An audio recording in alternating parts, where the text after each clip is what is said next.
What would it be like to make a $500 million mistake? If you're smart and talented and in Silicon Valley, a 9-digit decision point for your career happens all the time. Today we're sitting down with my old friend Harj Taggar. He was instrumental in getting me a job at Y Combinator back in the day. And the two of us as partners funded thousands of founders in our time back then. When we joined YC 12 years ago, the biggest exit to date was Heroku at $200 million.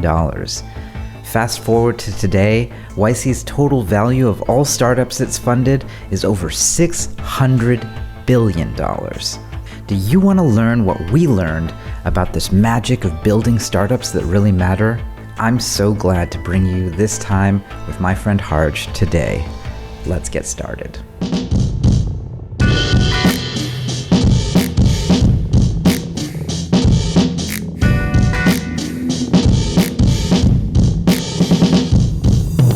Harj, thanks for coming on the channel, and thank you for hiring me way back in the day in 2010 when I was burnt out on my startup, and you're the one who actually brought me on as designer in residence at Y Combinator. Thank you. Thanks for having me, man. It's good times, a long time ago. One of the traditions of the channel is actually talking about our biggest mistake, and people who are watching, they actually know about my $200 million mistake saying no to Peter Thiel. In prepping for this, I realized you have something that's actually a $500 million mistake. Yeah. Way back, 2007, I had moved out to San Francisco with my cousin Corvair and Patrick Collison, the founder of Stripe, to go through YC with our first startup, which was called Automatic, and we're building e-commerce software. And so a year and a half into it, we actually got an acquisition offer from Facebook, which would have made us Facebook's second ever acquisition. And we ended up turning it down. We took a different acquisition offer, which worked out fine. But like the Facebook one, based on their peak market cap, would have ended up being worth hundreds of millions of dollars, like $500 million. So pretty crazy. Yeah. But that's what you're sort of dealing with when you're talking about tech. Like the magnitude of when it works is really that sort of 1000x. I mean, the offer itself was probably on the order of several $million. Yeah. It was like, similar to the other options that you were looking at when you were thinking of taking an exit. Yeah, exactly that. We basically ended up taking a deal that gave us a lot of cash, and we were like young. It was our first company. The offer we took paid off our student debts, and it felt like a win. Like it set us up to do something again. But here's the situation. Here's what I learned from the Facebook experience. So we took the Facebook deal, which was all stock, and kind of asked the smartest people we knew, hey, like, what do you think of this deal? And back then, this is 2007, Facebook was valued at $10 billion by an investment Microsoft had made. And we were like, everyone, hey, we're getting this stock that values Facebook at $10 billion. And everyone told us $10 billion is nonsense number. Like Microsoft are only investing in Facebook because they get guaranteed ad revenue. Facebook's not worth that. It's worth a tenth of that at best. So like, don't take their stock, super overpriced, right? And so we were like, damn, like all these smart people are telling us this stock is undervalued. And then we also went into the company to like meet some of the people. We met with Chamath, we met Matt Kohler, like a bunch of the execs. And we started asking around like how Facebook worked back in 2007. And the impression we came back with was it was a bit of a like chaotic mess. Like it wasn't clear what our roles would be. It wouldn't be clear like how our company would be integrated in. And so we were like, how is this, like everyone's telling us this space is overvalued and it seems like it's a bit of a mess internally. Like how could that possibly be a valuable company? Sounds like the experts were wrong. Yeah, we're very wrong, right? In hindsight, like the conventional wisdom was completely wrong. But what do you do with that, right? Like, if you did it again, obviously with hindsight, the interesting thing about it now is that, in our respective roles, you're back as a partner at Y Combinator, and, I'm trying to invest in companies and trying to help them right at these sort of crazy inflection point moments. Yeah. Like, what are we supposed to tell people about, my $200 million mistake and your $500 million mistake?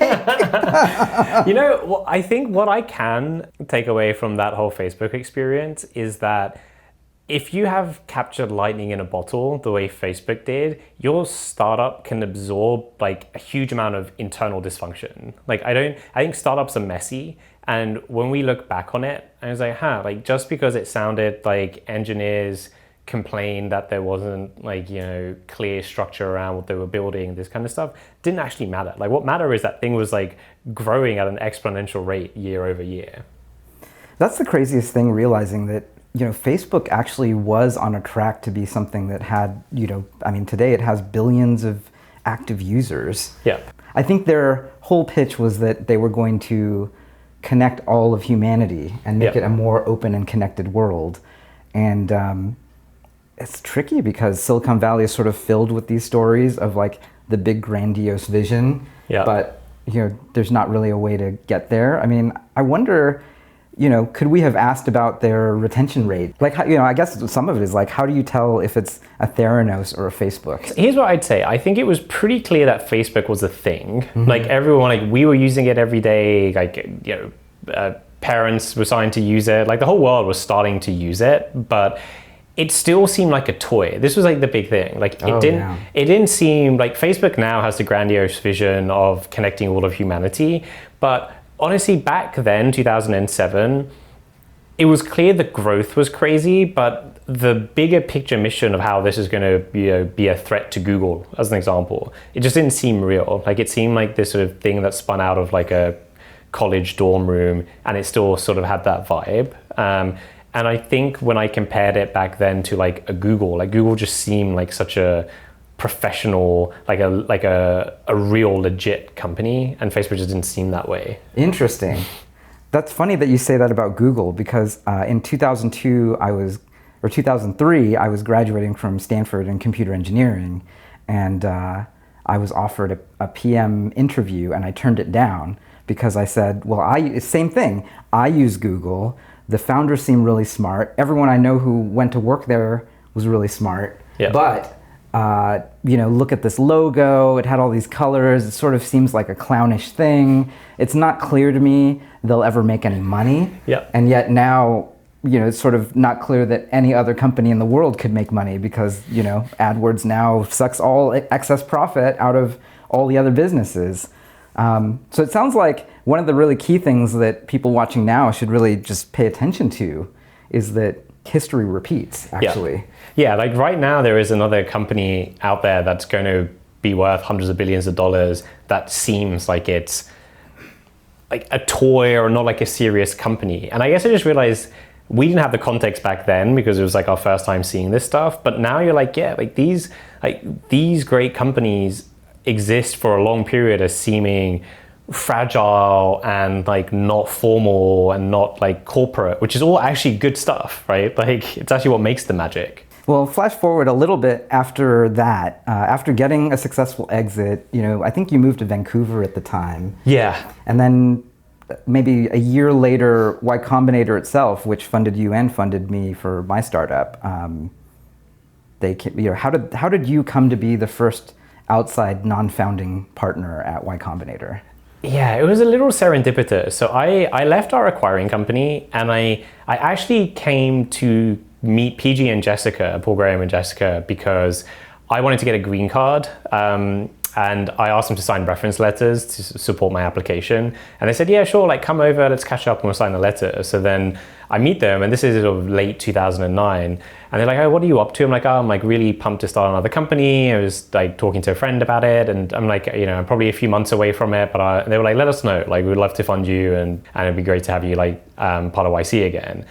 And then I went back to England to see my family. And I got like a couple of weeks later an email from PG saying, hey, like we're actually trying to expand YC, and you got to keep this super secret, but we might try and fund like 50 companies a batch. And like crazy. Yeah, it sounded crazy because they were funding like 20 or something.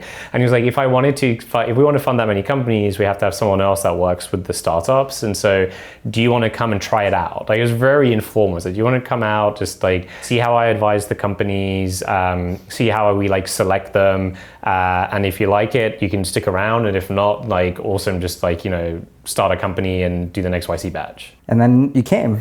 Yeah, I came, and I like really view this as temporary. So started 2010, I was like, all right, like this is cool, like gets me back in the Bay Area. I'm going to meet like interesting people and just, figure out what I want to do longer term, but this will be like a good landing spot for 3 months. And then I kind of recognize that YC 2010 was like a different beast to YC 2007, which is when we did it with Automatic. The quality of the people doing it was so much higher.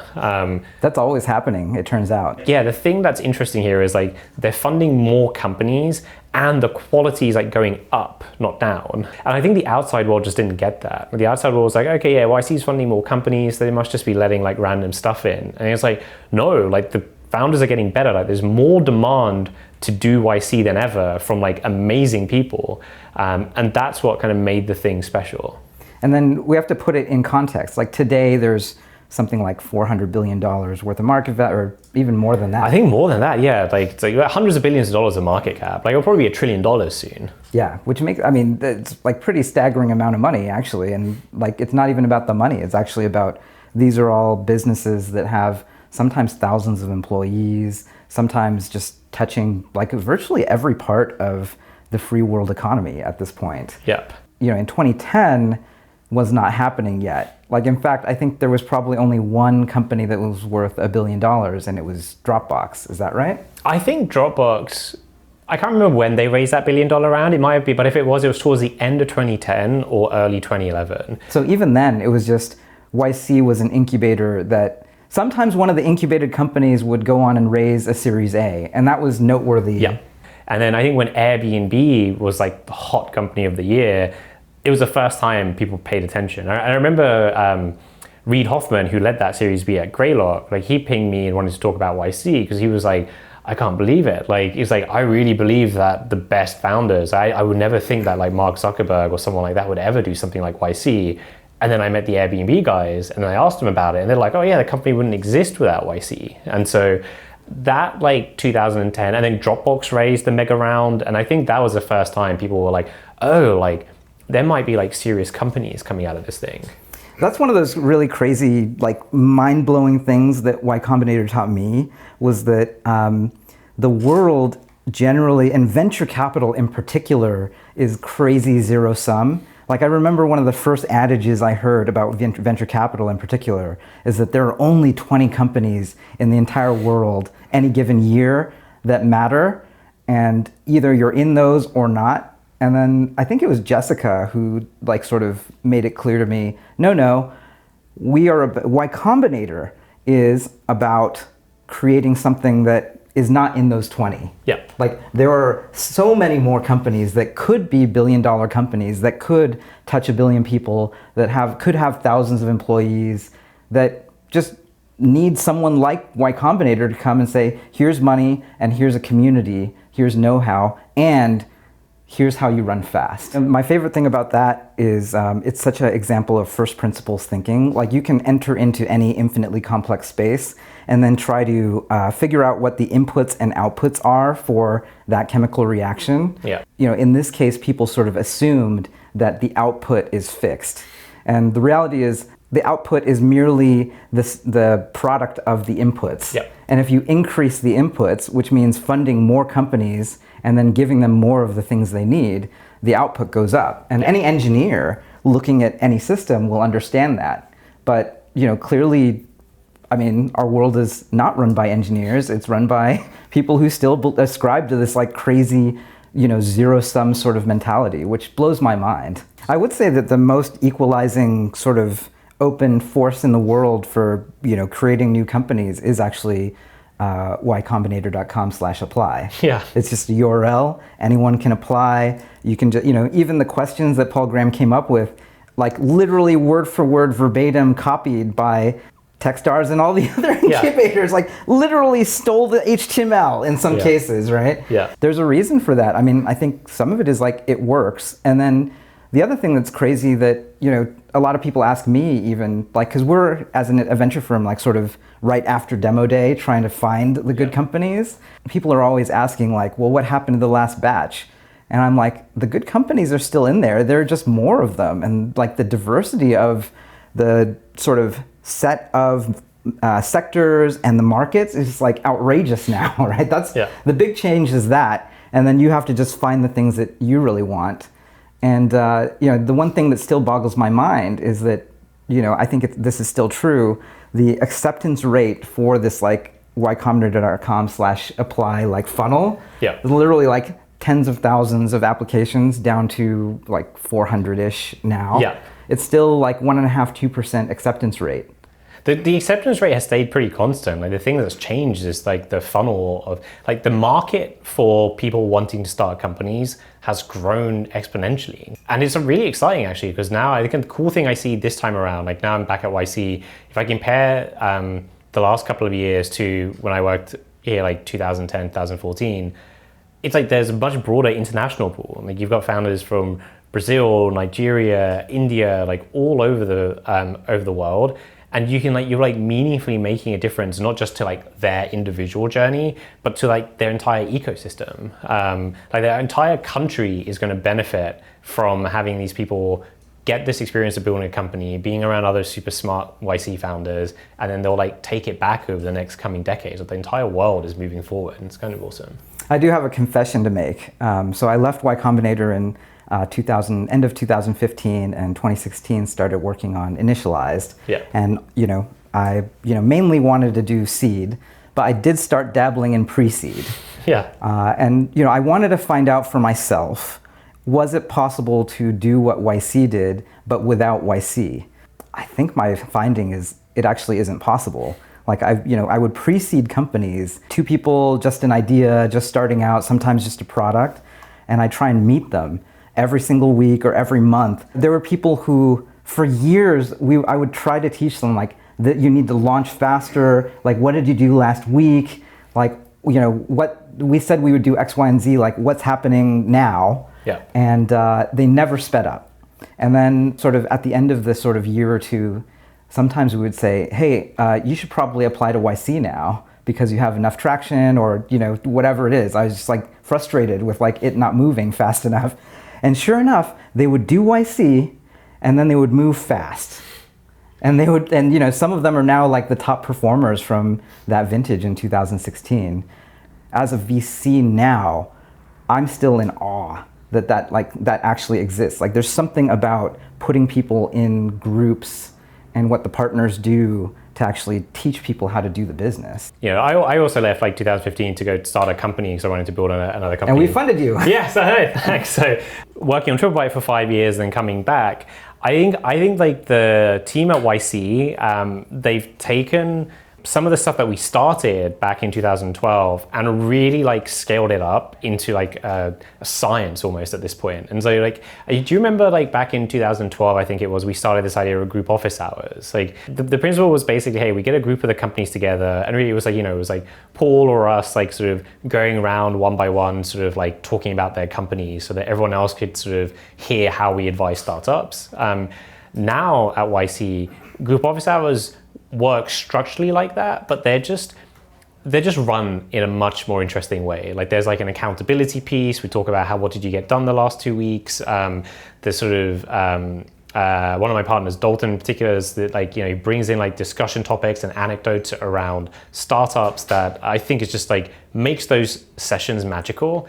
And from what I've seen, those group office hours, that's where like the best founders, they might start a batch and realize, oh, we're actually kind of like at the bottom of the class. Like they look around and you like feel it happening. They're like, I don't think we're like the top of the class. Yeah. And like, but then like they figure out that they're not. They figure out what they need to be to just be like moving up, and then like do it. And you just see like you see them realize, oh damn, like we thought we were sprinting, and then we looked around and we're like, oh, we're just like paddling along here. And I think like that's just like magic. Like you can't recreate that without having a really high quality peer group, and I don't think there's like it just doesn't exist outside of YC.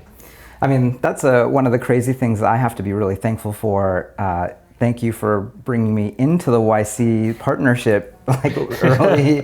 Spending 5 years there was just such a powerful thing for me. Just realizing, in any given year, I feel like 1 year of working with YC startups was the equivalent of living an entire career in venture, basically. Because you would see that many founders, you'd see who succeeded, who failed. Yeah. And then the crazy thing about being a partner is you have equity in every single one of them. Like, there's an adage in venture capital, I think John Doerr said this, that in order to learn how to do the business, you have to fly a jet fighter into the ground, which is like about $20 million each or so.